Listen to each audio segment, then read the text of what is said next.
Hey everyone, good morning, good afternoon, depending on where you are joining me from. My name is Barton Seaver. I am a chef, author, member of the Ruby family, and I'm joining you here today from my home on the ragged, jagged, delicious coast of Maine, where my wife, my two boys, and I live right on the water with a beautiful farm behind us on a beautiful spring day.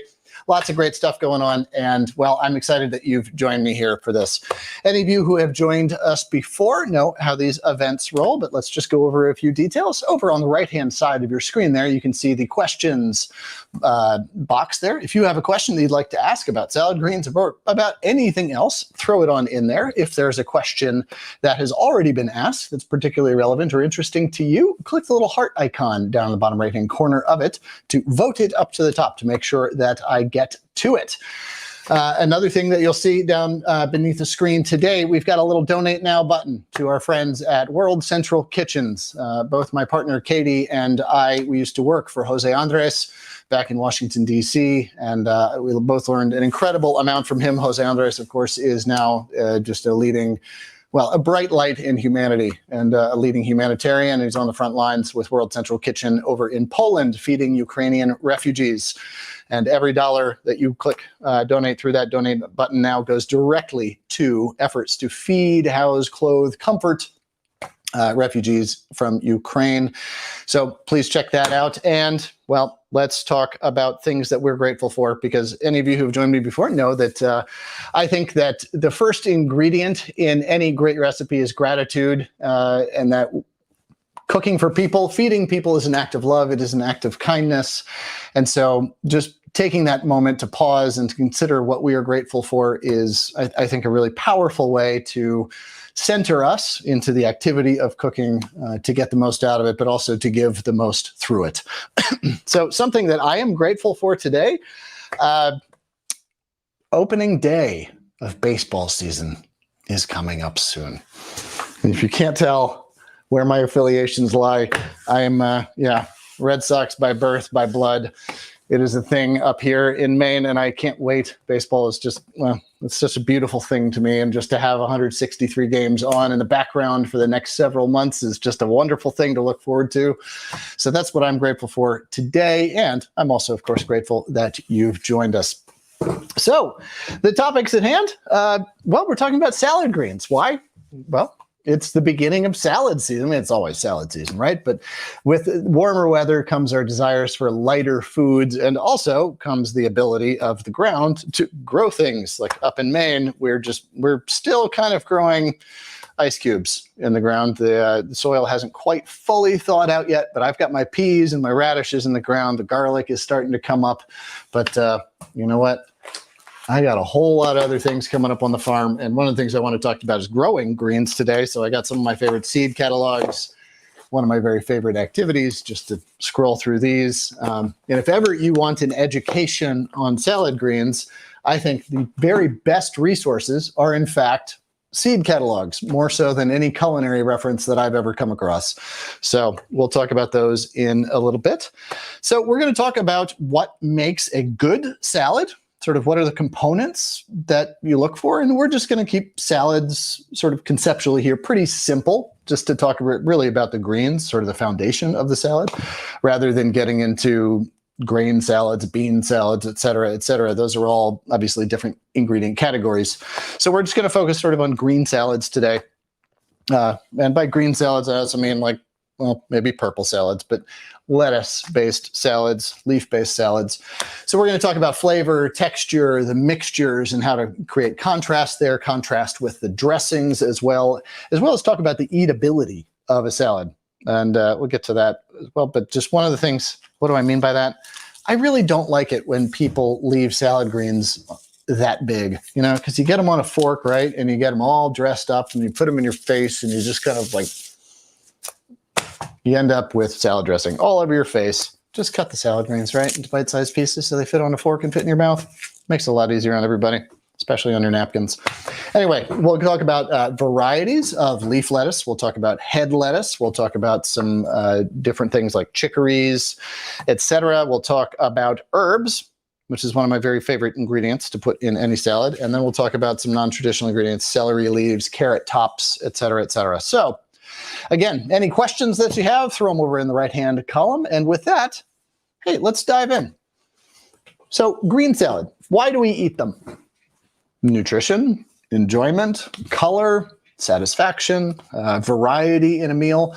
You know, if you think about when do we eat salads? Well, in America, we eat salad, typically it's the appetizer, right?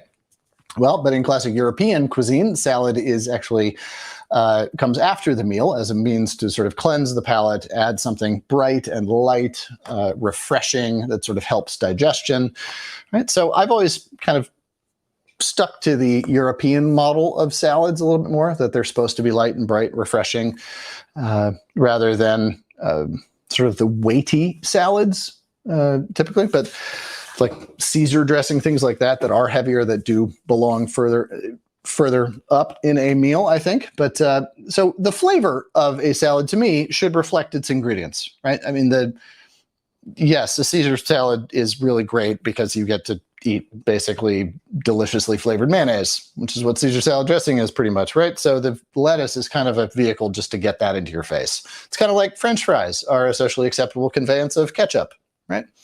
But to me, a good leafy green salad should taste like those leaves. And therefore, it's important that those leaves taste like something.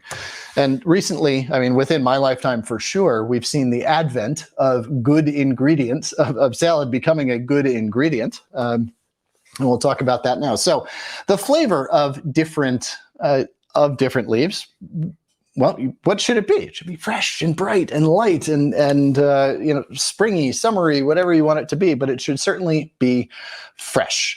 Whether you're using just one kind of lettuce or leaf or a mixture, such as with mesclun, you want to be able to taste all of the different components to it. And otherwise, why is it there if not just to fill in and add volume and bulk, right?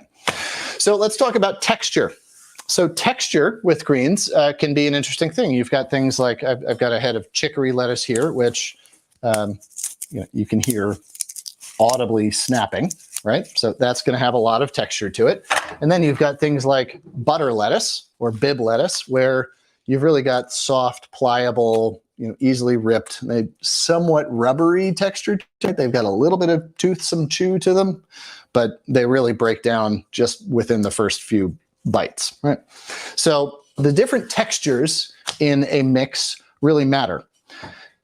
More so that, well, in two ways here. Sometimes you want to create contrast, like that piece of radicchio that ends up in your mesclun or your spring mix, right? It provides that crunch to match against like the red oak leaf or the green oak leaf lettuce, which are very soft, very buttery, silky on the palate. Some of that texture is good, but too much of it I think can get distracting. I actually don't think radicchio belongs in a spring mix. It's just too distracting. It's too bitter. The flavors don't really match. So think about that when you're putting together your mix or shopping for it, whatever you're doing, just how those different flavors will marry and those different textures. So when we talk about how to mix salads, that contrast and that mixture is important for another reason, right? It's for architecture.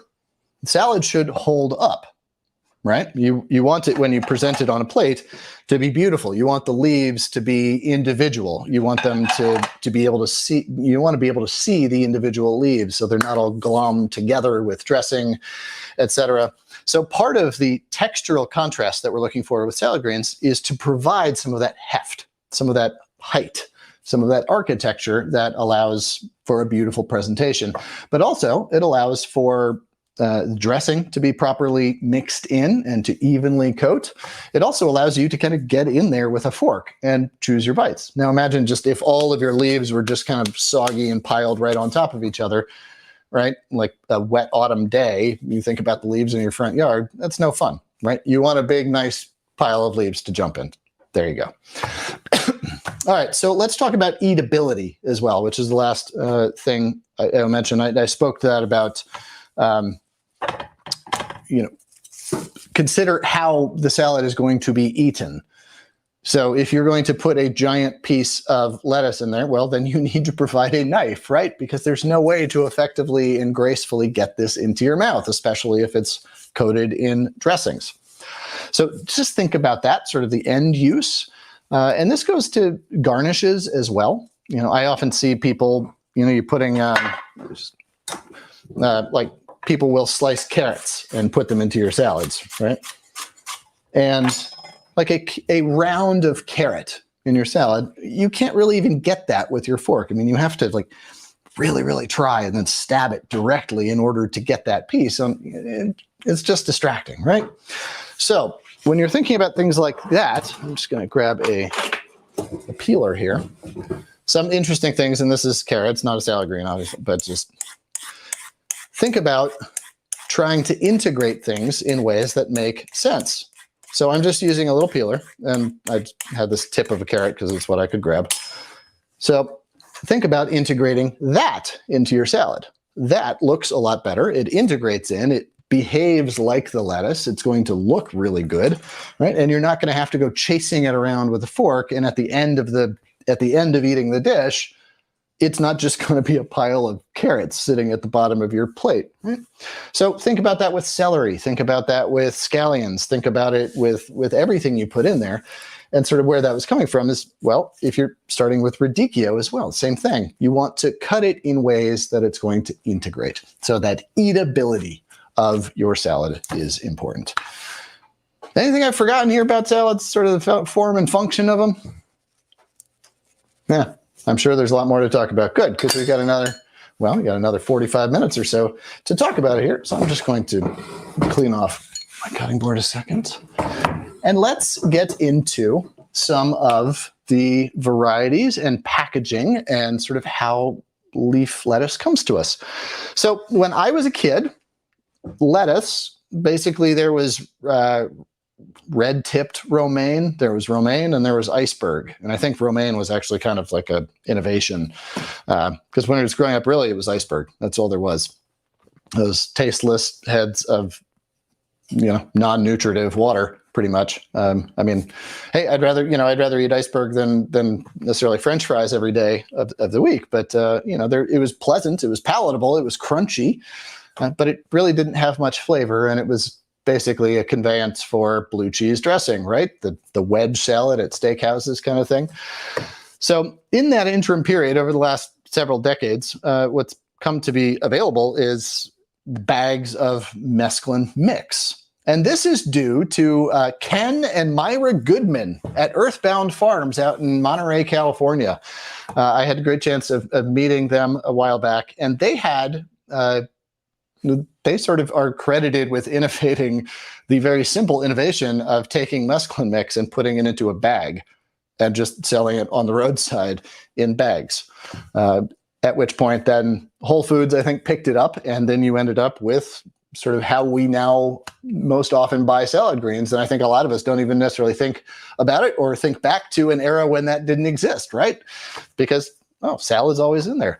One of the more interesting innovations that came along after that is within the packages. Now it comes in boxes and bags. I like these boxes a little bit better.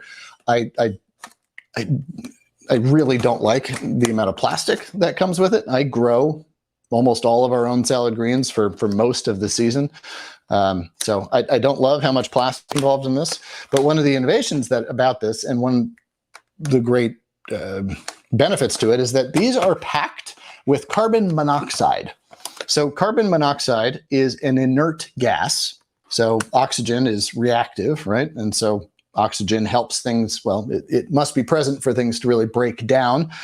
So those bags of lettuce in these boxes are packed with carbon monoxide, a tasteless, harmless, odorless gas that helps prevent spoilage, because there's just the atmosphere inside isn't there.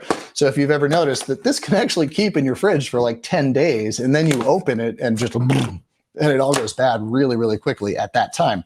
So that's because you're breaking that seal and introducing the oxygen. So that's just a little fun bit of trivia for you. Thanks, Myra Goodman, Ken Goodman, for bringing bagged lettuce to the world.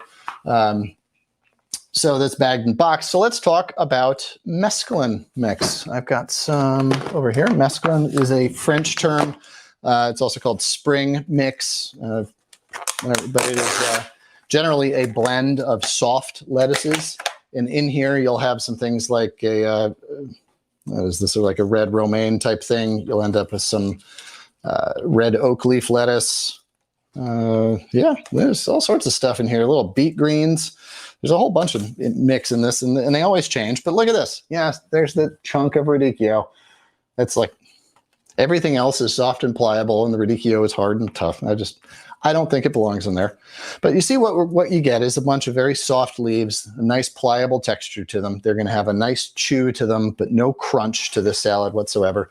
They're broad, flat leaves, so they're going to hold the vinaigrette. Well, this is to say that vinaigrette on a mesclun mix like this, very little of it needs to be used because it's going to coat so much of that leaf. And really, the flavor in these greens is so subtle and soft and graceful that you really don't want a whole lot of vinaigrette on this or any sort of dressing. That's really going to weigh it down. And so the classic French combination of just vinegar, 1 part vinegar to 3 to 4 parts oil here, maybe with a little bit of finely diced shallot, to me is the perfect salad for this mesclun, for this spring mix. It doesn't have a whole lot of charisma, in my opinion. It doesn't have a whole lot of culinary character, but it's enjoyable to eat. It is what it is. It tastes fresh. It's delicious. It has a range of different tastes and textures in here, but ultimately this is a very subtle ingredient category there. So let's go to another one that I've found recently. This is the baby crispy green leaf lettuce. But I don't actually know what it's called, but we have this. This is my wife's very favorite. I don't know why that didn't open easier. But these are just wonderful leaves, and they curl up like this. They kind of look like shrimp, almost. My wife calls them shrimp lettuce. I mean, they really do look like shrimp. But what's really unique about these is they have both that soft, pliable, leafy texture that mesclun does, but they also have that crunch down in the stem. So you get kind of the best of both worlds. And what I also like about them is that because there's all these sort of nooks and crannies in them, that they hold vinaigrette really interestingly. And so you kind of get these little bits of vinaigrette or dressing where they gets like hidden up into these little crevices, whatever. And it's fun to eat. It's delicious. It just presents really well.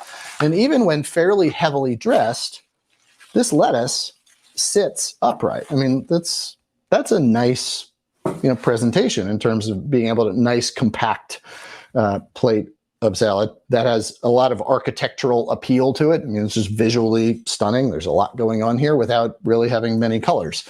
So throw in some of those shaved carrots as I was doing earlier, and you have a really beautiful dish right there. So this is that crispy green leaf lettuce that I really like. Again, you really don't want to do a super heavy vinaigrette on this, like a Caesar dressing, a mayonnaise dressing, a heavy tahini-based, or an avocado puree-based dressing might be a little heavy for something like this, partially because the leaves will wilt a little bit, but always just try and keep, the ingredient or the lettuces with the dressing in mind and sort of meet in the middle. You don't want the dressing to be underwhelming, and you don't want it to be overwhelming either. So stepping up here in sort of texture, baby arugula, everybody knows this. There's a couple of different kinds of arugula that are on the market that you'll end up seeing. This is sort of the classic Italian style, these long leaves with the sort of the arms coming off them. You'll find some arugula also known as rocket or roquette. That's a lot broader, flatter leaves. That's typically some more of the French style arugula. This is the sort of the wild. I guess it's what seed catalogs would probably describe as wild. And you're going to get different arugula throughout the season, depending on which brand of salad you're getting and where you're buying it from. So, from a recipe standpoint, it's all the same. Some is going to be a little bit more peppery than others. Fresh arugula right out of the garden. Woo! I mean, it is pungent. It is spicy. It is bold. And it's a wonderful ingredient in that way because it's really charismatic. I also love arugula just because it tangles so well. I mean, look at just how cool it is, right? I mean, it's just a fun little tangle of just of lettuce leaves. And so it's a fun thing to work with. The aroma of it is great. And it allows you to play around with, I think this is really where the lettuces begin to sort of hold their own in terms of flavor. So can you add fruit or something spicy or something really crunchy to a mesclun salad? Yes, you can, certainly. It's going to stand out a little bit. But if you were to shave some apple in here, actually one of my very favorite salads, I'm just going to make one for you, thin shaved apple or pear, or maybe even some slices of fresh peach in here. The arugula in this tangle can actually hold up to it. But furthermore, the flavor, that pepperiness, that spicy bite can match that sweetness of the fruit in really interesting ways. And so arugula, to me, is sort of the first stop on the really interesting salad greens tour here. And I'll get to some of the other pairings that I love later on when we talk about herbs. But arugula is also a flavor that you can go towards Asian style flavors, Southeast Asian style flavors. You can go classic European, Northern European. This is an ingredient that goes just about with anything. And that beautiful tuft, that tangle, if you've ever seen like whole roasted branzino fish, etc., like it's just a really nice garnish component to sort of a more center of the plate entree meal. It offers this sort of palate cleansing aspect on the side that you can just kind of dip into, etc. One of my very favorite pizzas is just like a white pizza with a giant pile of lightly dressed arugula over top, and I will lay over that some sliced smoked salmon that I made or something. I just did an event at Maine Beer Company up here where we did a special pizza of that for the night. It was absolutely delicious. But there is arugula for you. To me, arugula is sort of the workhorse. Like if I were to pick one green to have in my kitchen, if I could only have one, it would be arugula. Of the commonly available varieties stuff. And then some of the other box stuff, you're going to see baby spinach, of course, which is really great. It's very lithe. It breaks down very quickly. It gets that kind of rubbery chew to it, which is pleasant. I think baby spinach does really well with a nice warm vinaigrette on it, which slightly wilts the spinach, kind of just makes it feel a little bit more substantive in a way. But then also baby kale is another one that I really like. This is typically, there's baby lacinato kale, the black kale. This is baby Russian red kales, etc. You can find a whole bunch of different varieties. But with the kale, and I'm opening all these, we're going to eat a lot of salad around the house over the next couple of days. I'm also going to make some soups. I'm probably going to braise this into some bean soup. So one of the things that you get into when you get into spinach, baby kale, things like that, you can start to have some big stems. Right? And those can be a little distracting. So I'll just kind of poke through a little bit and I'll take something like that and just rip it in half. The stem belongs in there. If it's a small piece like this, don't worry about it again, but just thinking about the eatability of this. So kale has both the structure of sort of a mesclun, those broad flat leaves, but it also has the architectural sort of gravity or the heft to hold up to things. So this is really where you get into your heavy vinaigrettes, tahini-based sauces and avocado, tarragon, anchovy puree with some lime juice in it, etc. Things with some weight. The kale can hold on to that. This is also just going to be more nutrient dense. You're going to have a higher calorie content. So when I start thinking about sort of entree salads or really more salads that are not just a part of a meal, but really sort of meant to be a standout part of the meal, I start to think about kales, spinach, etc. That just have that weight and that sort of satiation aspects to them as well. So that's boxed and bagged lettuce for the most part. So let's take a couple of questions and then we'll get back and we'll talk about the head lettuces. We'll talk about herbs and then I'll make a couple things. And yeah, anyway, hey everybody. This is fun. Salads. All right, from Nancy D. Hi, friend. My husband loves iceberg, but thinks it has very few vitamins and nutrients compared to romaine and others. Please compare lettuces regarding benefits. Thanks. Okay, so yes, there is some truth to that. The iceberg lettuce, I don't know the specifics on it. It is not a nutrient desert by any means. There's nothing bad about it by any means. Are there more nutrient-dense foods? Yes. That fit in the same ingredient category? Yes. Just sort of a rule of thumb with nutrition is the darker or more intense the color, typically the more nutritious it can be. So think about just things like escarole. Even romaine doesn't have a huge nutrient load, but going to kale leaves, even escarole leaves, chicory leaves, etc., things that have that darker green color to them are going to have greater nutrient load to them. They're also going to eat fairly similarly. Iceberg, in addition to not having many nutrients, it doesn't have a lot of flavor in and of itself. So it doesn't really contribute to a dish so much as it sort of stands in as a platform for other things, namely the dressing and whatever else you put on the salad. So, and when that dressing is blue cheese mixed with buttermilk and then topped with bacon and crispy shallots, wow.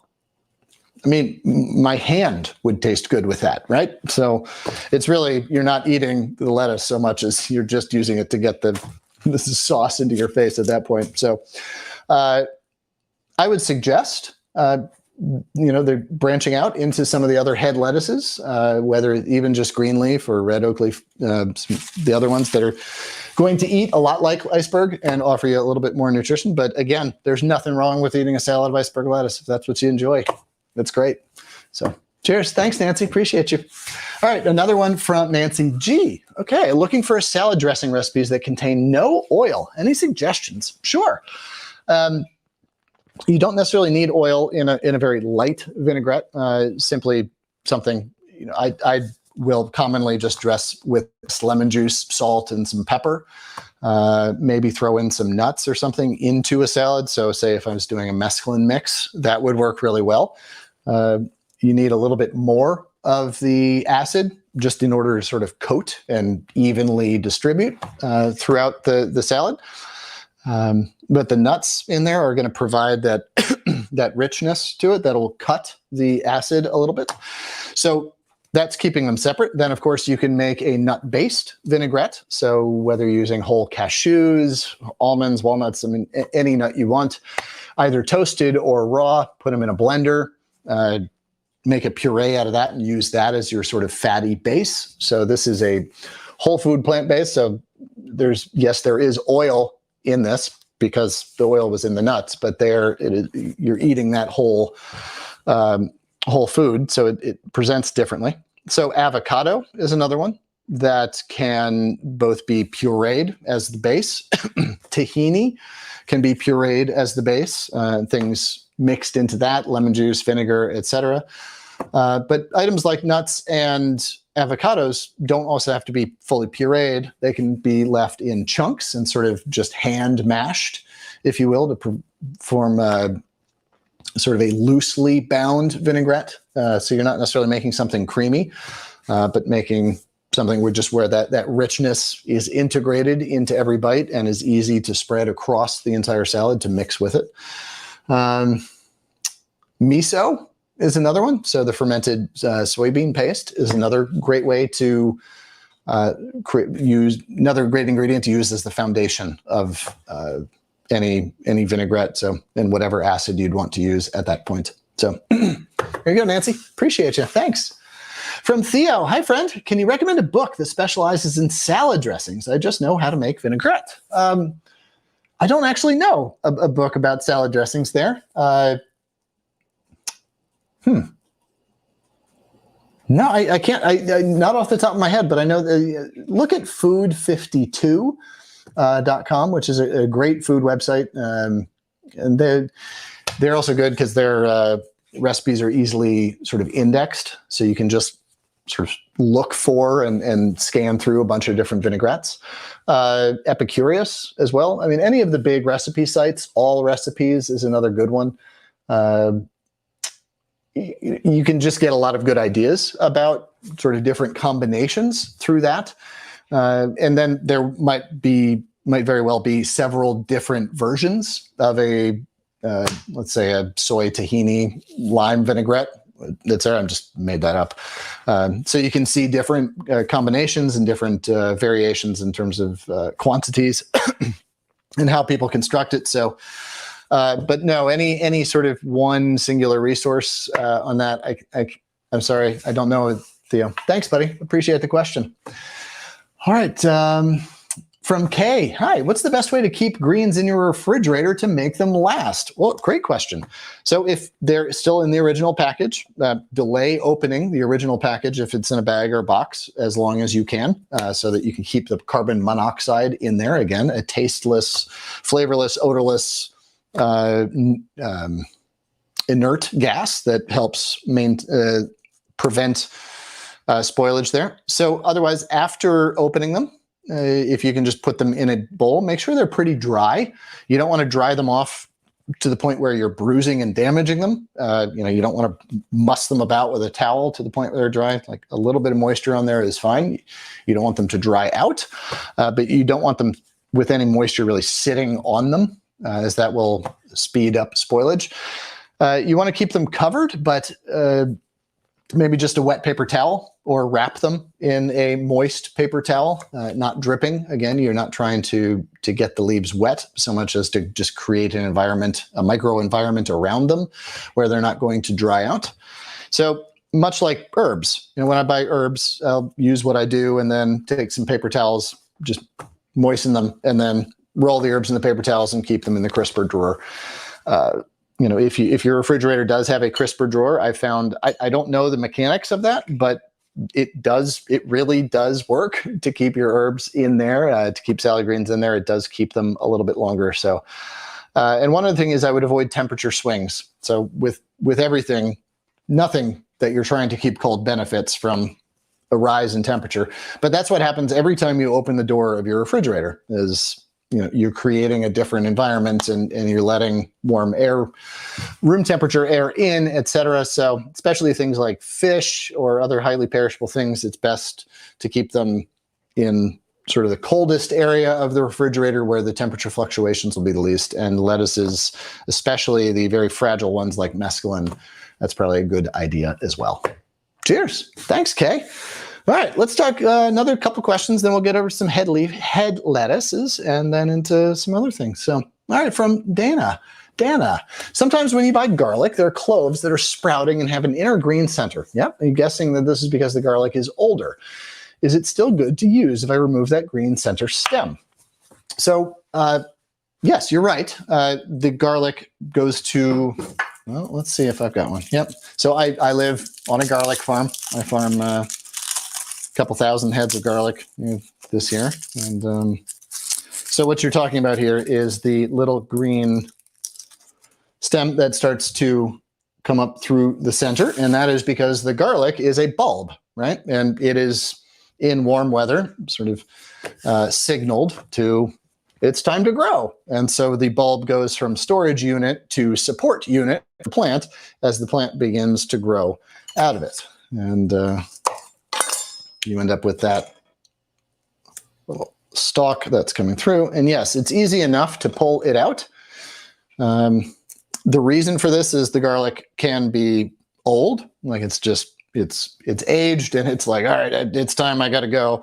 The other thing is temperature shifts, fluctuations can signal garlic that it's, the seasons have changed from a physiological perspective, and so sort of signals the garlic to start growing. So once you buy garlic, keeping it cold is a good way to help prevent these or slow down this process. But here's the other thing. That tastes pretty good. It's pretty spicy, admittedly. Ooh, it's really spicy. Sorry, my colleague Katie's on the couch over there on the other side of the room laughing at me. It can get pretty spicy. So in a raw preparation, Yes, I would remove this. So if I was going to be grating this on a microplaner into a vinaigrette, yeah, I would probably remove that. If I'm sauteing this into some zucchini with some olive oil and some cashews, like, no, it's fine. Like, that doesn't really need to come out. Yes, people will say it's bitter. A lot of very high-end cookbooks for fancy restaurants will tell you to remove the stalk in the center there. I've never really seen reason to do that. No one in my immediate circle has any digestive issues with garlic either, so that card isn't in play. I know that this sort of center stalk can be a little bit harder on the digestion. So for raw preparations, yeah, go ahead and take it out. For preparations, like if you're gonna, like last night, I roasted some sweet potatoes. I diced them up, took a couple cloves of garlic, grated them on a microplane, some olive oil, tossed it with that. I didn't bother taking that little bit out because, well, it was going to taste really good with the really sweet roasted sweet potatoes after the garlic got caramelized and nutty, and so it really just depends on how strong you want your garlic flavor. But from a safety standpoint, you're good either way, and from a flavor standpoint, just know it's just a little bit more fuerte. That's all. All right. Hey, thanks. Appreciate the question. And from Alfreda. Hi, friend. What do I think about dehydrating greens? And another question, how do you freeze greens, or what's a long-term storage trick? So I've only dehydrated kale before to make kale chips, and that's a fun way to eat it and just have a nice little snack. It takes a bit of effort just to destem them, etc., and put them on in a low oven until they're crispy. It takes no effort once they're in the oven, just watching them, and it's hard to burn them. So that's a fun way. But I do that really more to produce a dish rather than necessarily to preserve the harvest. That would be a voluminous and labor-intensive and energy-intensive way to preserve a harvest of greens. With hardy greens such as kale, collards, those you can freeze, and I would wash them first very well. I would dry them first very well, and then get them basically down to the point where the next prep step would happen. So like the kale has been destemmed, the stems have been set aside, and then leaves washed and then stacked so that you can take what you need out of the freezer easily, right? You open up a plastic bag or whatever you put them in. Okay, making a kale and white bean soup, you pull out however many inches of stacked kale leaves you need, and then just bang, bang, bang, you chop them however you need it. Great, there you go. You don't need to thaw them out, etc. So kale, collards, etc., their cellular structure will break down, but not so much as like mesclun. Mesclun, it would just be mush. It would be literally just a pile of slush in the bottom of a bag. One way to think about that is kale can handle a light frost outside. Mesclun cannot. Just it would wilt and die right there in the field. Kale will still stand proud. So those cells are just built a little tougher. They can withstand some of that light freezing. And so even a deep freeze, yes, it will break them down. You're never really going to have a salad green necessarily again, where it's going to have that same light, bright, fresh texture to it, but it's certainly going to be useful. It's certainly going to be cookable. And, if the alternative is to put it in the trash, well, the answer is very obvious. So there you go. Cool. Let's talk about some head lettuces for a second here. So I've got some butter lettuce. Let's see. Whoops. Hold on a second. Oh boy. I don't know how I did that, but okay. I'm on safe driving mode. I brushed my phone with the side of my palm, and anyway, me and technology, not friends. Me and lettuce are friends. So this is a green butter lettuce or green head lettuce, and I really love these. They come up with some nice presentations to them. When you're buying this, you want to look for heads that are pretty tightly compact, and that's true of all head lettuce. The more sort of floppy it is, quite likely the more dirt has gotten in there, etc. Just also probably more water from the grocery store. You know how like grocery stores now have those little misters and sprays, and then they make you pay for things by the pound in lettuce, where it's like the lettuce is sitting out like this and they just spray it and they're just adding like 6 ounces of water to your lettuce. It's kind of amazing when you go to the store, pick up your lettuce and just turn it over in your cart and just, yeah, it's amazing how much water is in there. Anyway, the heads should be pretty compact. That's a sign of freshness. As the plant ages and sort of loses its vitality, it just kind of gets a little floppy. So that's what you're looking for. You're looking for all the leaves to be pretty firmly attached. This head of lettuce has been well handled, you know, not rough or thrown about, etc. The leaves aren't bruised or cracking, so that's a good indication that this lettuce is fresh and has been handled with care. You're going to have these older leaves, which are on the outside, are going to be the biggest ones, and that's where you're going to find sort of the most problematic areas, places where you're going to find dirt, where you're going to find bugs. If you're dealing with organic, even non-organic, you can still find bugs. And bugs are not a bad thing. They're part of nature. We need them. Just wash them off and then go put them outside. They'll be fine. And so will you. That's one of the jobs that my kids do. My little 5-year-old, if ever I find a bug on something, it's his job to take it outside. And we don't kill spiders around our house either because they're our friends, because they eat all the other bugs that do bother us. So anyway, I'm off track now. So to use these, it's probably best to just kind of crack off the leaves that you're going to use one by one as you go. Because if you're not going to use the whole thing, the best thing to do is to keep that head of lettuce intact. Because as soon as you rip a leaf off, moisture is going to start to leach out of that cut area. I mean, the plant is this now effectively thinks it's dead and will sort of respond that way. And by bringing them off one by one, you can also get a sense of how much dirt might be in there, and then wash them off, clean them, pat them dry, etc. And I will just kind of let them sit. Once they're washed off, just kind of organize them and then let them sit so that gravity will pull that any additional moisture out. I also have a salad spinner, which I think is a pretty convenient thing. I got one of these collapsible ones, so it doesn't take up too much space. Bowl, colander, and then the spinner on top. It actually works really, really very well. A little bit more convenient than just drying them in a towel or by hand. And certainly more entertaining to a 5-year-old, let me tell you. This is like the most exciting thing that happens every dinner. And it it just collapses down and stores really easily. So I do recommend one of these if you are growing, especially if you're growing your own lettuce, as I do. So head lettuces, this is a little bit different of a presentation. You have these broader, bigger leaves. Sure, you can just rip them up into bite-sized pieces, which is how I would choose to do it rather than cut them up. If you just cut up the whole thing, you end up, I think, with a little bit less interesting textures and a little bit less plate coverage. So I like to just tear them by hand very gently. You can also use them to sort of lay out as a base for things. You've just nice way to do that, put sort of as the base of stuff.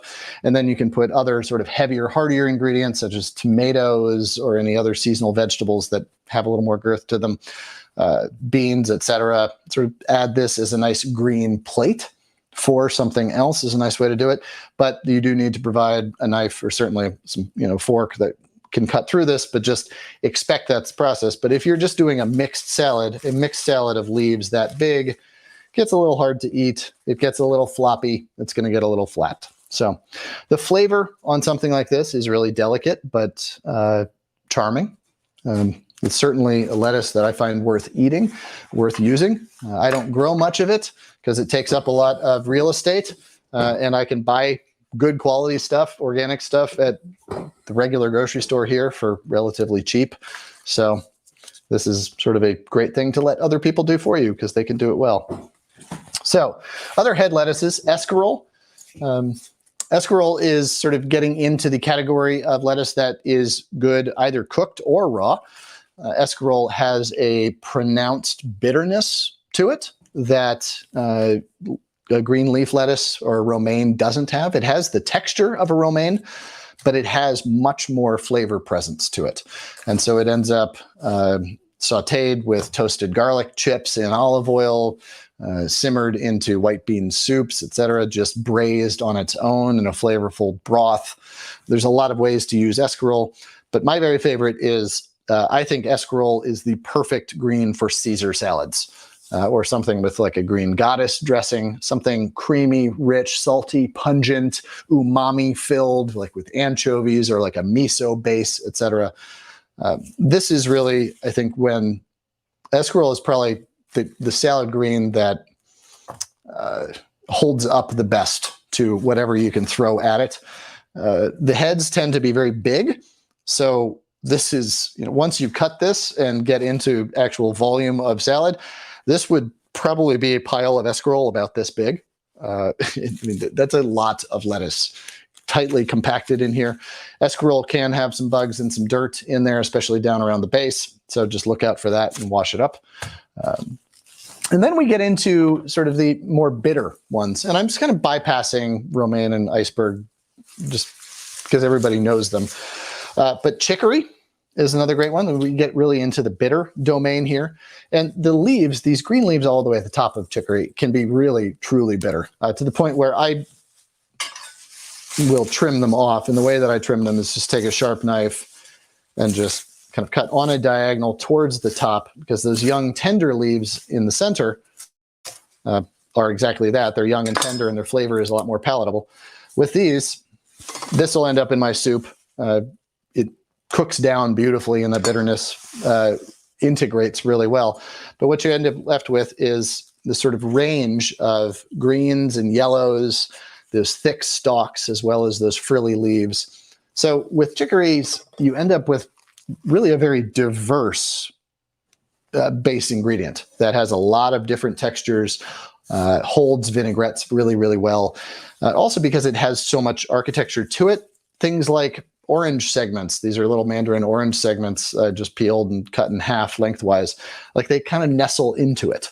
And so this is when you start introducing ingredients like chickpeas or maybe halved cherry tomatoes, slices of avocado. Chicories are a really great platform for that, because they hold up to it and they kind of hold on to it as well. So you get these integrated bites. All right. So there's some sort of head lettuces. Let's take another couple of questions. I see some friends popping up here, Hilda and Judith. Hi there, friends. And then we'll talk about herbs and constructions and some non-traditional sort of salad green stuff. So here we go. Happy springtime, chef, from Hilda. How safe is it to add mushrooms to my salad, and how should I treat them before adding them in? Wow. Interesting question. Enjoy the sun with the boys, you say. Well, thank you very much. We are. So any mushroom you buy at the store is going to be safe.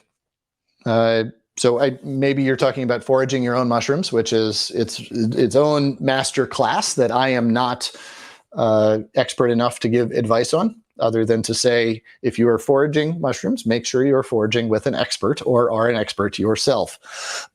In terms of safety, of the common varieties of mushrooms that are available in the store, the only one that I know of that has any concern to it would be morels. Morels are not, I believe that they're not great on our digestion when raw, but when cooked, all of that risk goes away. And I don't know much about that, but I remember that from my training, that morels should be cooked. But other than that, any other mushroom you're finding at the store, these are all cultivated at this point. They're all, we know exactly what they're growing in and the safe mediums. So I would say there's no safety risk there. How to add them to a salad is, I would simply shave them raw over top, possibly mix them. And I'm thinking like button mushrooms here, cremini mushrooms.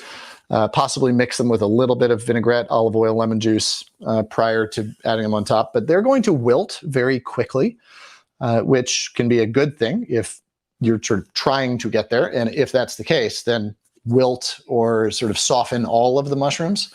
Mushrooms, like most vegetables, are mostly water. but the way that their cells are structured is different and much more susceptible to salt. So as soon as you add salt to mushrooms, they really begin to weep their liquid and really soften very quickly. So that's one tactic there. You also get a little bit more flavor development out of them. The other thing is to simply cook your mushrooms separately. Saute them in butter with some shallots and garlic or whatever you want to do, cool them down, and then have them sort of as a cooked garnish to your salad that you then toss in, especially things like oyster mushroom. Think about adding them cold or cool, at least room temperature, so you're not going to wilt your lettuce, unless, of course, that is your purpose. I used to do a wonderful dish where I smoked some morels and then sauteed them in olive oil, shallots, garlic, with balsamic vinegar, and then a whole lot of olive oil to make a warm vinaigrette that I finished with a little bit of whole grain mustard. And this warm vinaigrette I kept on an area of the grill in my restaurant, so it stayed probably about 130 degrees or so. And we'd take a bowl of spinach on order, and we'd take a ladle full of this vinaigrette and toss it with the spinach, and the heat of the vinaigrette would just lightly wilt the spinach, really blooming its flavor, not cooking it. It was still a raw salad. But that's another way to think about mushrooms, sort of doing a warm vinaigrette like that. Is a nice component to a dish. So things like portobellos that are big and broad, that are going to not eat well. If you sliced a portobello across its width, it would be a long slice. Plus, they also have a lot of those dark gills on the bottom, and those could break off or discolor or sort of absorb some of the vinaigrette and then leach that color back into the vinaigrette and sort of stain the salad. And this is nothing more than a visual thing. There's nothing wrong with that by any means, but I would probably recommend against portobellos for that reason. So there you go. Anyway, good question. Thanks, Hilda. Appreciate you. Hey, from Patty. Hey, Chef Bart. Well, hey, Patty. How would you cut celery and radishes to add to a salad? Great questions. Okay. So with radishes, I use them on a microplane, not a microplane, a mandolin, and I shave them paper thin. It takes a while of just back and forth constantly. You got to watch your fingers, pay attention to what you're doing. But they have to be pliable. Basically, if the radish is, if you hold up a piece of the radish and it stays perpendicular, then it's too thick, in my opinion, because it won't integrate into the salad. It needs to droop just slightly. And when it does that, it shows you that it's going to merge like structurally with whatever it's with. It's not just going to sit on top of it like a coin, but rather it's going to act as another sort of leaf and really integrate. The pain in the butt about this is that you then have to go through and separate all the radish slices and kind of deal them out throughout the salad before you dress it, because otherwise they'll just kind of glom up into a just kind of a stack of thinly sliced radishes. So trying to avoid that. Just, periodically as you're going, just kind of deal them out as I was talking. Celery, the same thing. I cut it very, very, did I get any celery? No, out here. I cut it on a bias. I cut it very long and very thin to the point where I want it to still have texture and crunch. I want it to be probably about 1.5 to 2 inches long, but I want it to be thin enough so that it droops, not so that it flops. I don't want it, paperweight here. It just so that it droops a little bit. Again, for the reason that if cut so, it will integrate into the structure of your salad. If you just cut straight across the celery stalks, you end up with those little half moons, croissant shapes, and where do they end up? On the bottom of your salad bowl, not integrated, and it's the last thing you eat, and you got to stab them all with a fork, right? So really think about that long, thin slice. Another thing that I do that with is fennel. For fennel,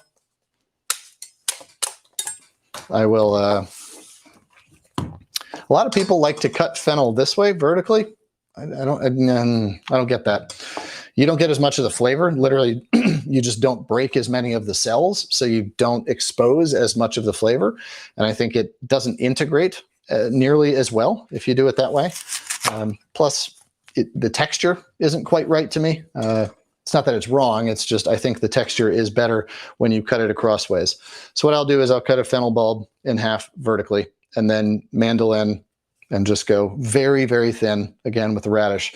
Basically, you want to be able to see light through them if you can't nearly see, you know, if they're not nearly transparent is the way they should be. That's the way that I like to integrate crunchy things into salads. And again, with the carrot, as I showed you earlier, it doesn't matter what size carrot you have, but with this, I'm going to do 2 passes on it. So I'm going to start at the bottom, and I don't bother peeling a carrot, just as long as it's washed and there's no dirt in there. It has good flavor and nutrition. So I'll just go rotating the carrot around, so you end up with uniformly thin pieces. And that's what you end up with, is these nice thin confetti strips that integrate well. And then to do the other side, just once, I mean, you can take this down really to just a hair left of a carrot, and then turn it around and do the same thing on the other side. So that's how I integrate crunchy things. Things like tomatoes. You know what? I don't think tomatoes belong in a mixed green salad. There you go. Why? Because they don't integrate. They end up on the side. They don't really hold vinaigrette well. Oftentimes the tomatoes are just not very good either, honestly. That's kind of why I'm complaining about them. Just, if I'm going to eat a tomato, I want to be a good tomato. And if I got good tomatoes, oh man, I'm going to put them on a pedestal. I'm going to eat them as a tomato salad. Like those little beautiful sun gold tomatoes, etc. Like, I just, you know what? I just keep those separate. Maybe a tomato vinaigrette on a salad would be really nice, but I just keep tomatoes separate. So there you go. Cool. Good questions about celery and radish. Thank you. All right. From Davian. Hey there. Can you do that neat cut and clean leek move again? Leeks. I don't have a leek. I think you're referring back to, that was 2 weeks ago with the onions. So leek, long. Kate, would you mind? No, I'm sorry. I don't have a leek in the fridge. I thought I might. So leeks they grow vertically, and they have leaves that grow around. So the oldest leaves are the ones on the outside. The thinnest, youngest ones on the inside, as the leek grows fat and tall. And so to clean a leek, I will cut it vertically about halfway through so that I can sort of peel those leaves back so that I can get to any dirt that is trapped between those leaves, while keeping the leek relatively intact, so that when I go to cut it, I'm not dealing with all these different pieces, and the bigger leaves are still on the outside, the younger ones on the inside. So I can cut them different sizes if I need to, depending on whatever I'm up to with them. So that's that. Sorry, Debbie. I wish I had a leek to show you, but thanks for that. I appreciate you coming back and joining us for another one of these sessions. I'm just going to clean this up a little bit because my mind is like a messy salad bowl right now. All right, my mind's back. Hey, Judith T. Nice to see you, friend. Thanks for these wonderful classes. You are so welcome. I love almost all greens, especially chard and beet greens. Can you suggest a warm dressing and ingredients for a wilted salad? Thanks. Yes. Okay, great. So we didn't talk about chard and beets, which is an interesting one because those are greens where the stems are most often used, as opposed to, say, kale and others where oftentimes the stems are taken out and not included in the dish. So the flavor and the texture of chard and beet stems is going to be quite crunchy. It's going to be very earthy, huge amount of nutrients and nutrition in there. So those need to be cut.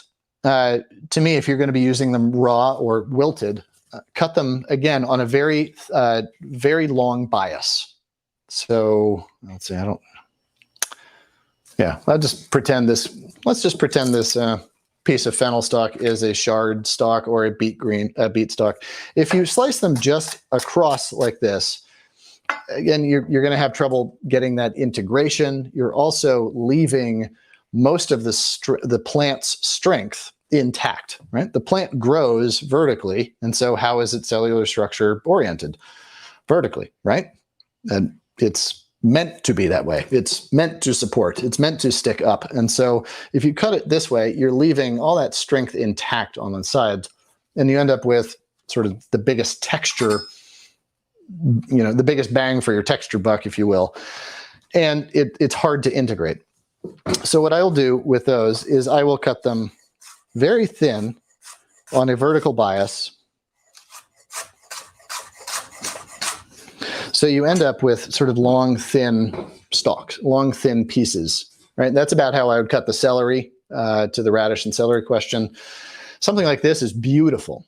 Its texture, though, is going to be, it's still going to be very crunchy, but it's going to break down easily on the bite. Also, it's going to integrate with the leaves or whatever else you have in the salad.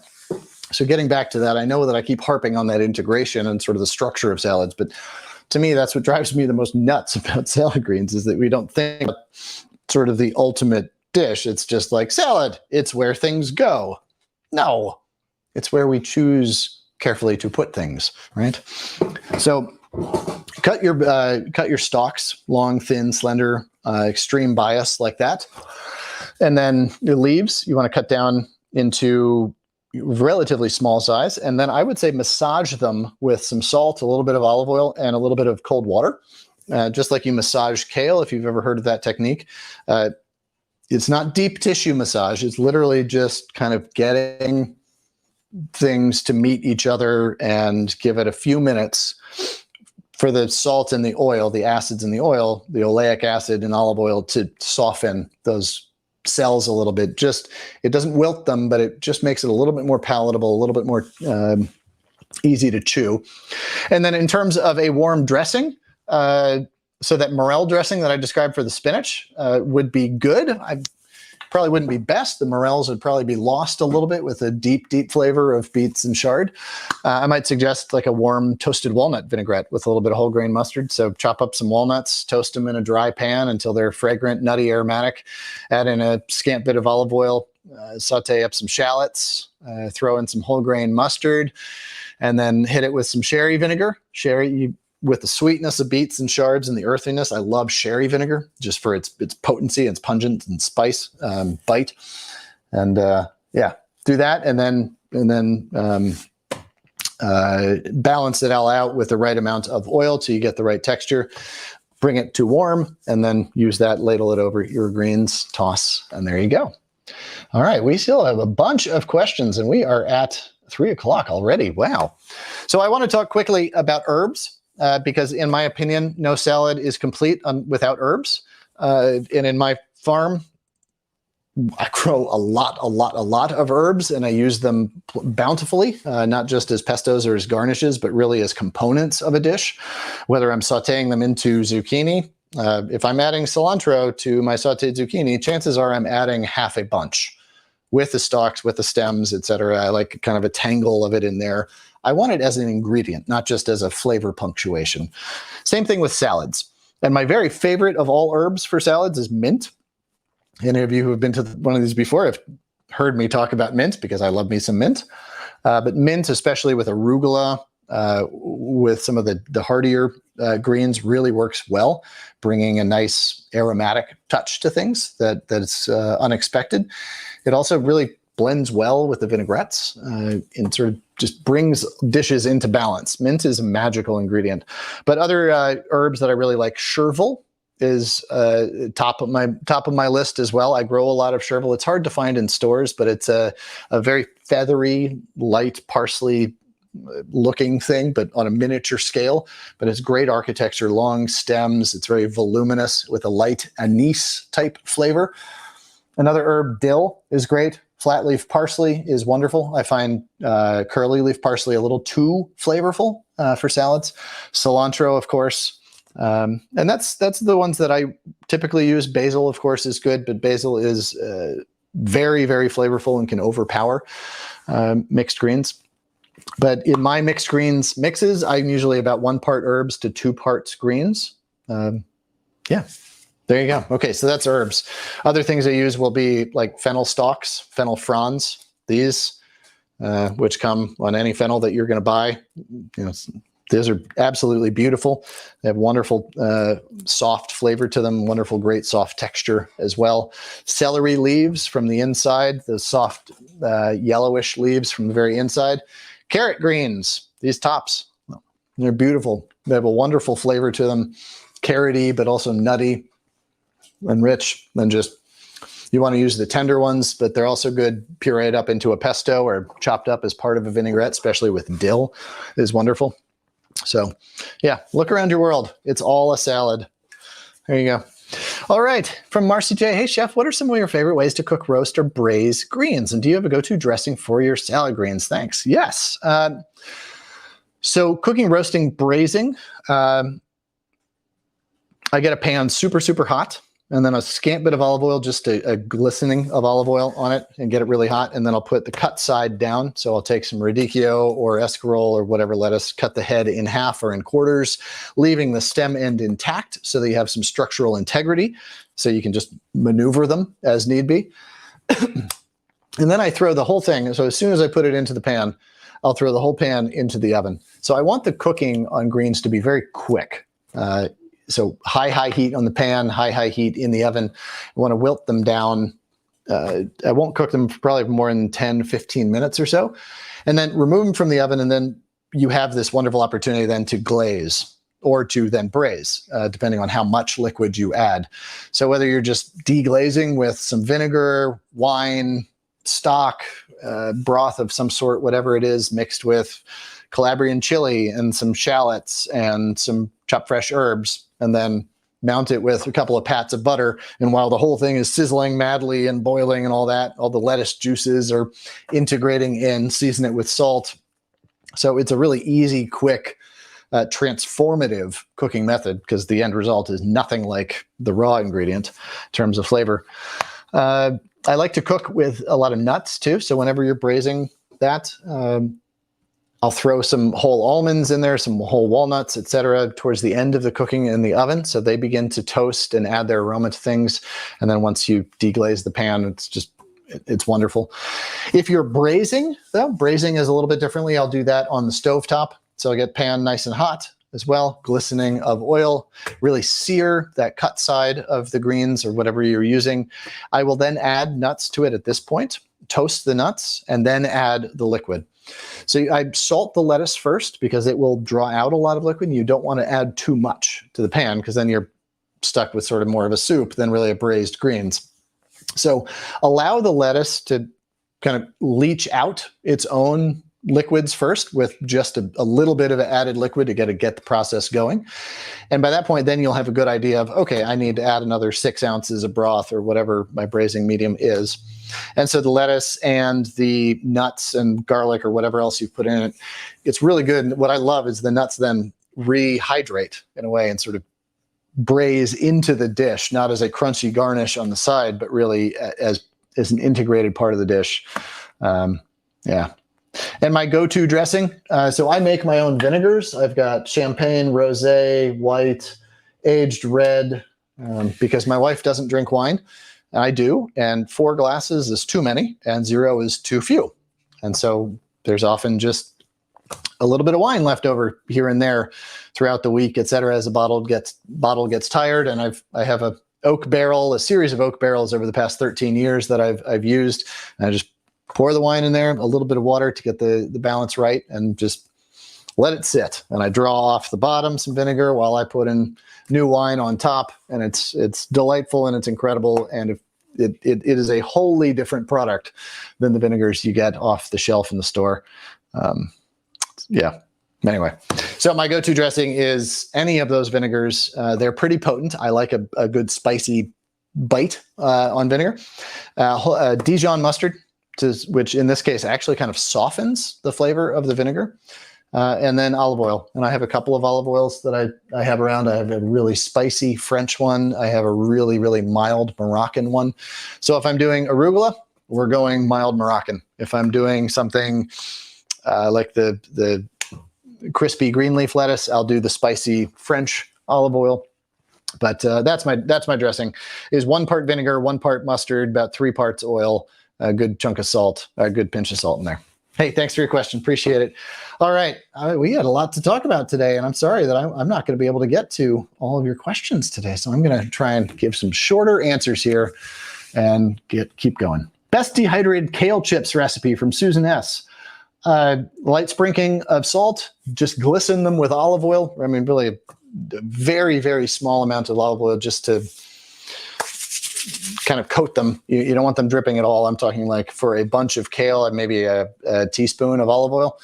And then just a little bit of salt, throw them in an oven on a large tray so that they have room, a lot of airflow over them. If you have a convection function on your oven, I would use that at the outset, but then turn it off because you don't want your kale chips to all blow about your oven like a snow globe of kale. But just a pretty low oven, about 300 degrees or lower, and just let it go until they're crispy, till your desire. It's hard to overcook them, but there you go. Cheers. All right, how do I slice scallions so they don't end up in the bottom of the salad bowl? Thanks, Claudia. So same thing with the, so I have the fennel stalk here. I'll do that again. That extreme bias. So just pretend that's your scallion. And I'm almost, I mean, this is my angle here. I'm talking 60-degree angle, probably, on that bias. So, and just you're cutting vertically more so than cutting across.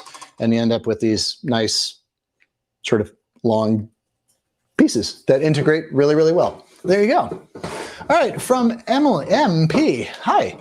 Suggested ways to cut scallions to integrate them in salad other than slicing. Okay, well, just answered that. There you go. Good. We all think alike. Some of the greens I buy, this is from Aisha, some start getting yellow before I can get to consume them. Are they still good to consume? Yes, they're still good. They're going to be a little funky. They're going to be a little sulfury, I think. You might be talking about kale. In particular, arugula can go kind of yellow.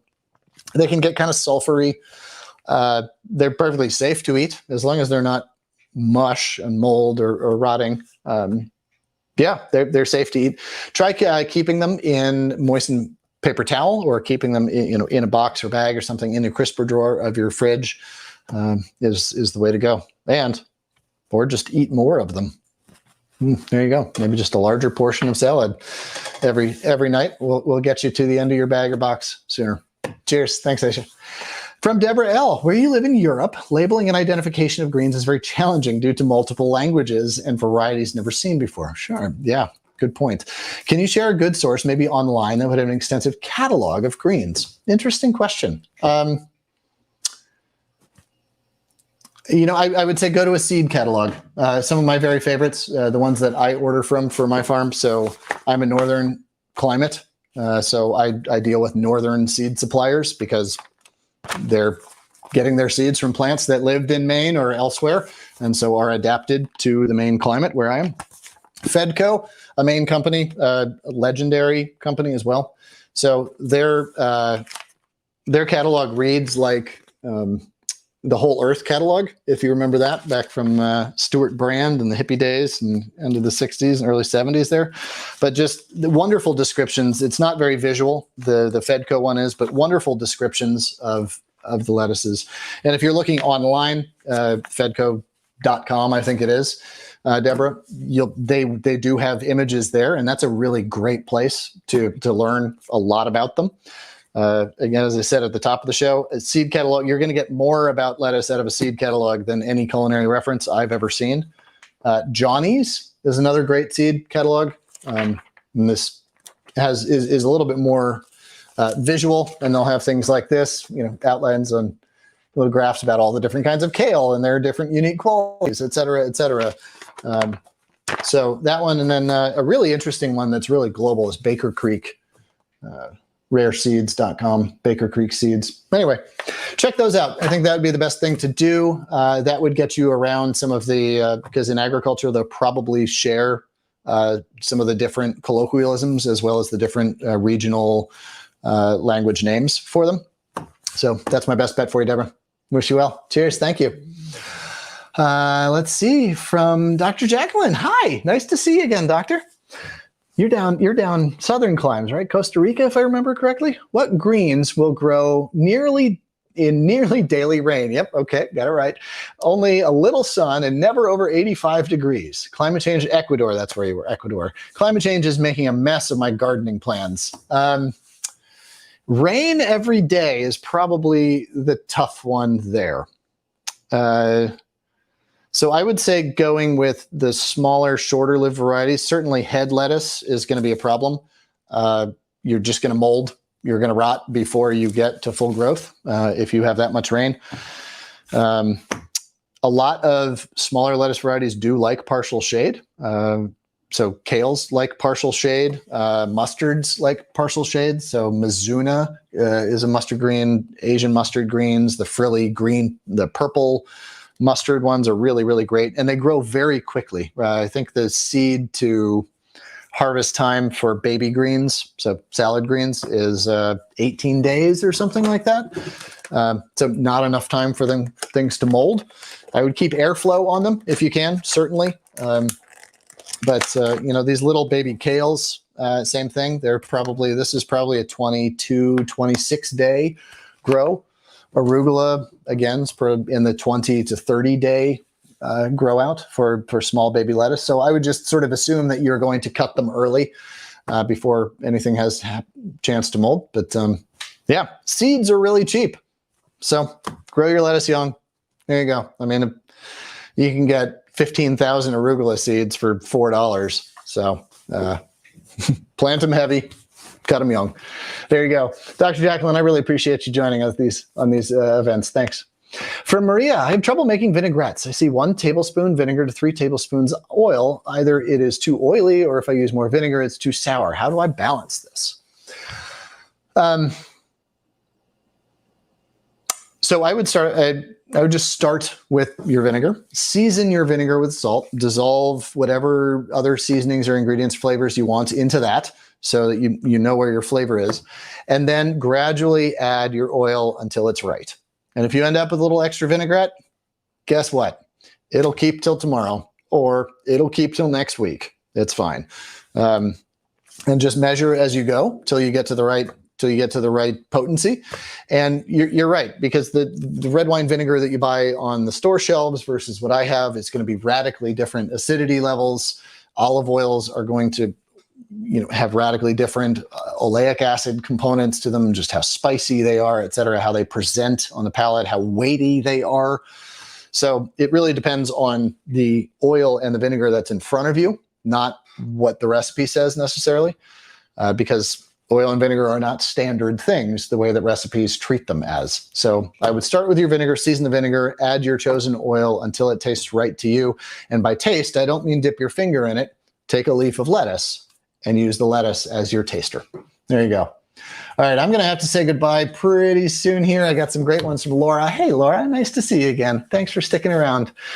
Very excited about the event. Grateful for all the knowledge you share with us. I'm grateful for you, Laura. You know that. You know I am, because I love these events. What makes a salad balanced? Is it about pairing mild, bold, and bitter, as well as salt, fat, acid, or is there more to it? Good question. So balance to me means satisfying. Like nothing feels like it's missing, or nothing feels like it's not without sort of counterpoint, right?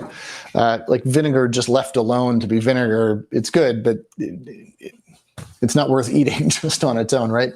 It really depends on the salads, I think. Yes, it is a matter of taste, as I see in your next question coming up. But balanced really means that by the end of the dish, eating it, that no one thing sticks out. Like your lips don't feel greasy, or your mouth doesn't feel coated in oil, or your mouth doesn't feel burned by the acidity, etc. Texture and flavor in salads are sort of sneakily the same thing, because crunch will really bring a lot of things into balance, because it'll sort of take our attention away from things or give us something else to focus on. So in that way, I like to have texture in salads always, just to keep it interesting, just to my tongue. But balance there is, yeah, I've sort of talked my way through that. So yeah, good question though, Laura. Good question. I don't know. You and I should cook together sometime. I think we would have a lot of fun. You always ask really great questions. Like we could We could do up something really fun. Anyway, another one from you. Generally, there are salad greens that go well together and others do not. Is it merely a matter of personal taste? Any tips on how to make an appetizing salad dressing with no acid at all? Interesting. A family member can't eat citrus, vinegar, etc. Huh. So greens, pairing greens, yes. Like beet greens to me are they taste like beet greens, and they're kind of a bit of a bully in the sandbox or in the salad bowl. Those don't pair well with other things, but maybe ingredients that are like them: kale, baby kales, radicchios, etc. Beet greens, things like that, chard, have a lot of sweetness to them. Radicchio, bitter. Chicories, bitter. Those can pair very nicely against each other. You don't necessarily need to have a mix of greens like radicchio. A radicchio salad with an orange dressing is really nice because you have bitter and sweet in the dressing. Maybe some toasted fennel seeds, etc., something like that. So you don't necessarily have to make a mix, but in terms of textures, I think that's where it comes in. You don't want to have too many things that are soft, like in the mesclun mix, those red oak leaf lettuces, the green oak leaf lettuce that just kind of wilt on the palate. That's really where the pairings come in. You want to have some things with some snap and some crunch, because that will also sort of give the flavor some levity as well. So, these are complex questions. Interesting, Laura. And Turi, your question about the vinaigrette with no acid, apple juice. Maybe that could be a component to it, something like that. So that does have acid in it, malic acid. So I don't know if that would be problematic. And if it would be, I imagine maybe that diced apple, the food in its whole form, might be okay. Especially a tart apple like a Granny Smith, maybe dice that up really finely. So that acts as sort of those acidic counterpoints, those punctuations. Black pepper does a nice job of adding a counterpoint as well. Spice and acid kind of behave the same way in many ways. So there you go. Check those out. All right.